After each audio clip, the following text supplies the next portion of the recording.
Dying Light 2 has made me feel insane and upset. Why? I just recently finished and adored Dying Light 1. This game offered something I had never experienced before in my entire life and is now a staple amongst my favorite zombie games ever developed. So naturally, after I finished this game, the first thing I wanted to do was play the sequel. After all, since I loved this game so much, I figured the new and improved, better graphics, more modern game would be a little bit superior. But to my shock and horror, every single person told me never to play this game. I'm not kidding, I didn't get a single reassuring comment whatsoever. Most people were telling me this game either didn't live up to expectations or was flat out poop dick. This was a bummer, because I really loved the first game, and I was genuinely looking forward to playing Dying Light 2. But given the discourse around it and the state I had heard it was in at launch, I figured it was just better to never touch this game. But then I had an epiphany. Am I solely tied to others' approval? Am I nothing but a husk that seeks validation, not even once daring to go against the mainstream opinion? Yes.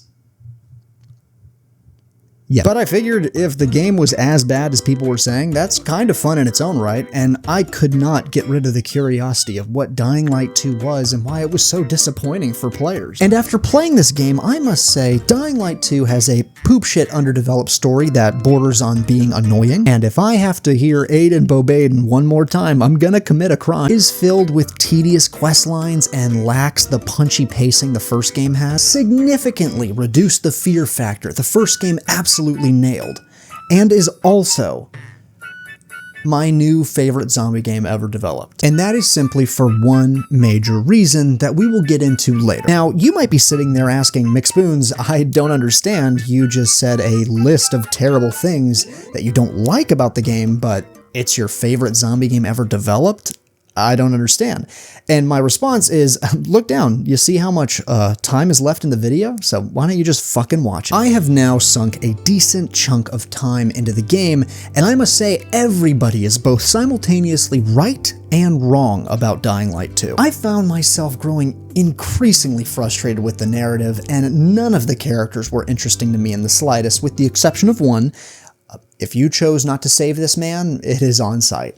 A lot of characters either lacked depth or were just flat out annoying, and the main A-line story failed to hook me even once. Honestly, the only time I was having fun was when I was laughing at cutscenes I knew were supposed to be serious and intense, but ironically I thought it was the funniest part of the game. Now, some context is important here.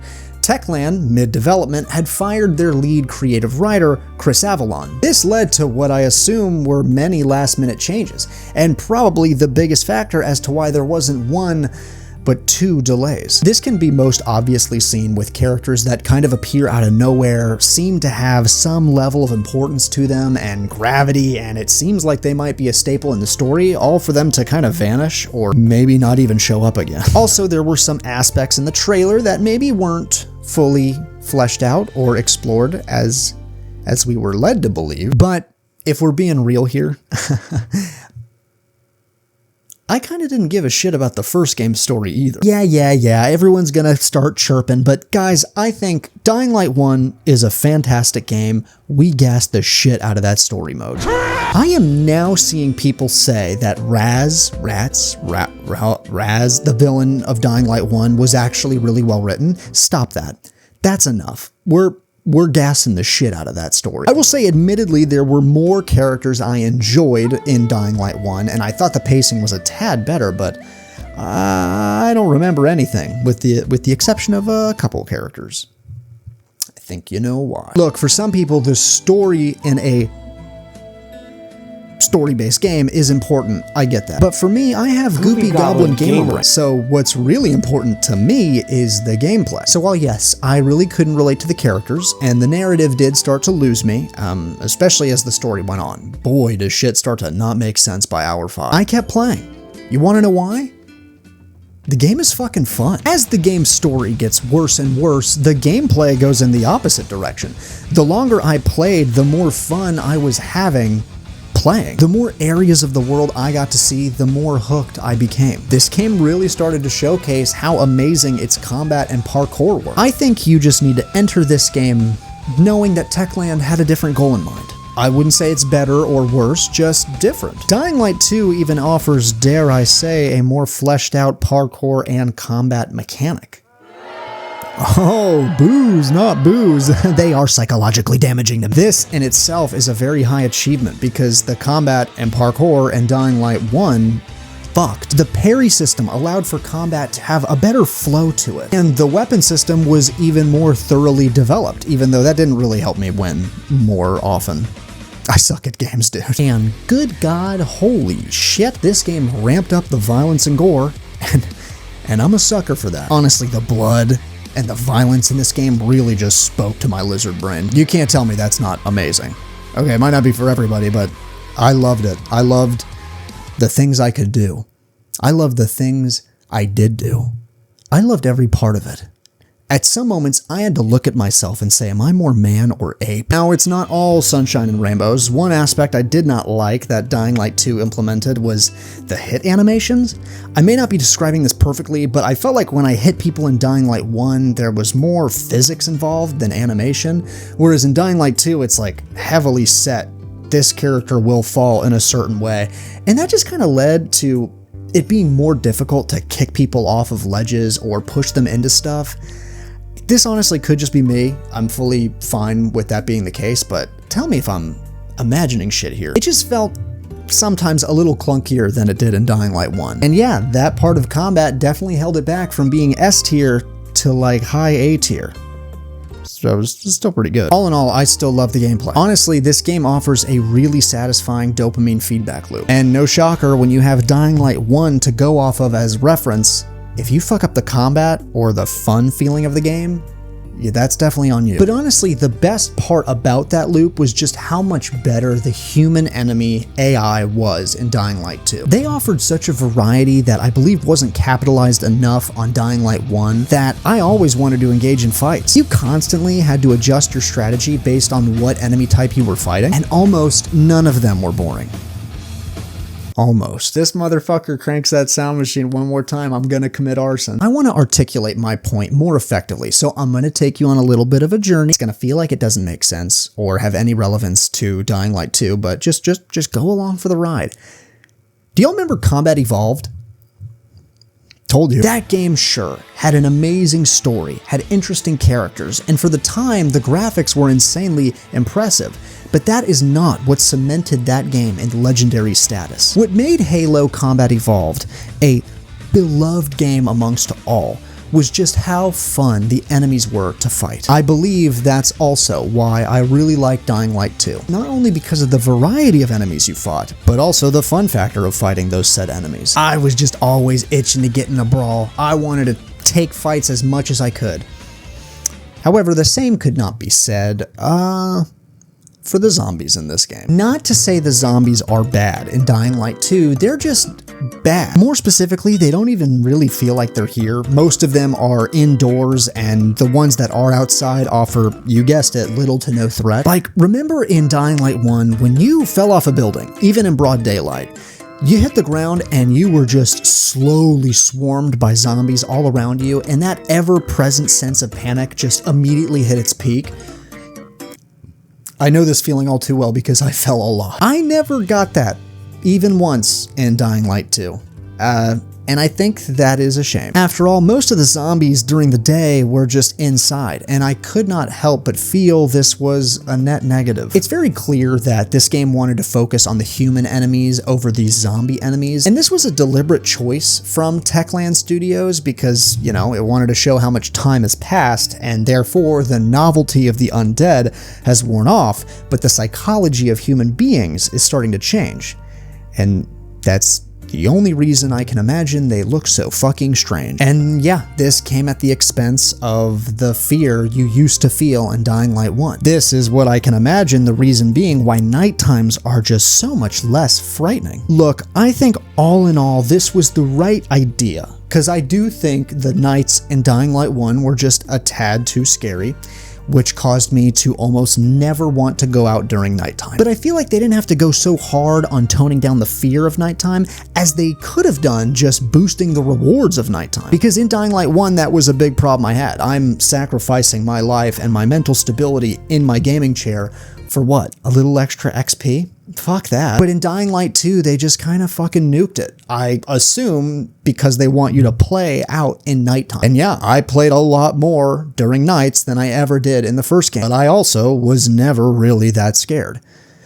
Okay, that's an exaggeration. That's not to say there aren't scary moments. There are levels that are terrifying, and that one chase sequence in particular did actually make my anus clench. I'm not proud of that. If someone does not like Dying Light 2 because the nights are far less adrenaline-inducing, I completely understand that. After all, if you go on YouTube and ask why people like Dying Light 1 so much, 9 times out of 10, they're gonna mention the atmosphere of nights in Dying Light. It's one of the biggest aspects people reflect on when discussing the game. But I'm a little baby man, so I didn't mind this change too much. Every now and then I thought, yeah, oh, it would be kind of nice to feel a little bit of fear, but then I remembered how much fear I felt in the first game, and if I had to pick, I would take Dying Light 2, because I don't like being scared. So yeah, they unfortunately sacrificed the creepy atmosphere for just a more entertaining, fun gameplay loop. I'll admit this is something that is very noticeable, and the overall immersion of the game is heavily watered down. And yeah, I think most parts of the game it just doesn't hit as hard, which segues into another problem people had with this game. The main complaints I see most oftenly spoken about, funny enough, are the two aspects I actually like about the game, and that is the map and world design. Haran had this real dark, grainy look and inky black nights that just oozed that atmosphere you were looking for in a zombie game. Whereas in the sequel, obviously it does not provide that same level of immersion. We have covered this. But aside from the actual atmosphere, Haran felt more developed as a city than the one in Dying Light 2. I actually already forgot the city name. Haran simply had more gravity that showcased the dire situation the survivors were in. So no matter where you went, whether it was traversing the map or just being in a cutscene with another survivor, you understood how dire things looked. But Dying Light 2 didn't do that. No, they took a more gamey approach. What I mean by that is it seems like Dying Light 2 wanted to focus more on an arcade feel. They really wanted to hammer the fun factor versus the overall weight of the world building. But to be honest, I didn't see that as neither good or bad, because when I was playing, my curiosity kept getting fed, and I wanted to explore more parts of the map. And while yes, the elevation was a super awesome and fun part of the game, one thing that was holding back the map design was just the overall feeling of samey. Everything felt kind of the same. In Haran, it felt like a lived-in city. In Dying Light 2's map, it feels like a video game map. Again, this may seem like a con, but to be honest, I don't think it is. Dying Light 2's map is fun, for sure. It just doesn't have the same level of immersion, and honestly, I think I'm okay with that sacrifice. Yeah, a repetitive map design is not really gonna hold me back from wanting to play it. What is gonna hold me back from wanting to play it is just when there's not a lot to do on said map. I can't tell you how many times I would go to these little question marks, and there would just not be anything that interesting to actually pursue, and I felt like I wasted my time. I did explore the map a lot, but this was mainly out of the pure fact of like, I enjoy parkouring in the game and not so much there are interesting things to explore, because it just felt like there kind of weren't. Especially compared to Dying Light 1, where there were like active airdrops that happened and it felt like shit was going on and you could actually kind of have an impact.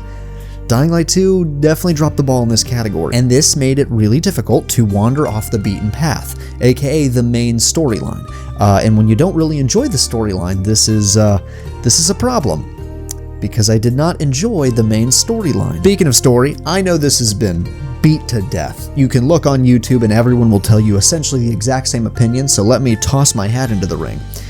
The story is ass. At first, I didn't believe them, and when I saw that there were like dialogue options available and you could like pick a path to go towards, I was kind of interested. But the more I was shown these said dialogue options, I started to realize these might not really matter as much as I thought they would.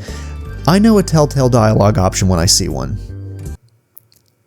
I don't think they will. Obviously, there are some choices that do really matter, but those kind of come like late game. Early on, it just felt like a gimmick they kind of tacked on, because I would not tell a certain survivor something, and then they would respond as if I had told them that. So it's like, okay, you didn't really give a shit about this new feature, did you? And this caused me to just flat out not give a shit about any of the characters. There were a couple character deaths where I was just like, oh no, not him. But the other 90%, it was like, I either didn't care or I killed them myself. Look, I don't give a shit about the story too much in a zombie game, especially if it's fun. But I feel this is worthy criticism because a lot of people do care about the story, and it seems like the writing team put a lot of effort into making this said story. I just didn't really seem to like it. Look, I bring all of this up because while it doesn't matter to me, I can recognize the importance of a good story. I don't have it super high on my list, but if this game had an amazing story, hell yeah, I would love that. It would just be like a little cherry on top of the ice cream that I was already really enjoying. Now look, there is one aspect I have not taken into consideration that was a major advantage in playing a role for me loving this game so much, and that was when I played it. It is 2025 when I started playing this game for the first time.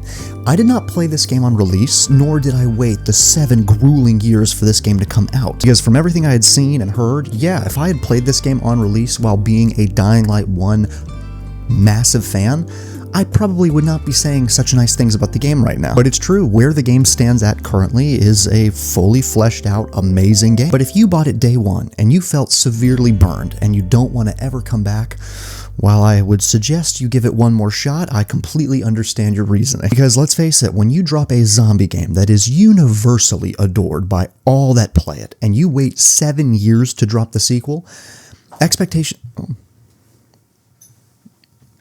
My dog just jumped on me. Expectations are high, and that is how you get cyberpunked. But if you can find it in your heart to either give this game one more shot, or if you've never played it, cut through the noise and try it for the first time, I highly recommend you do so. Because guys, look, the game is good, and I think you're missing out big time, and it's still getting some fairly decent updates every now and then. I highly recommend you play this game before GTA 6 drops, which, hey, look at that, also got delayed. When that game drops, it is going to be a fucking behemoth. Y'all ever think, like, how many GTAs you'll get to play in the remainder of your life? Like, I think I might die before I get to play GTA 8. Again, I don't think that's a crazy thing to say. Like, I think I will, if I live to 90 years old, I think I'll only get to play up to GTA 7. My metric of life is how many GTAs I get to play.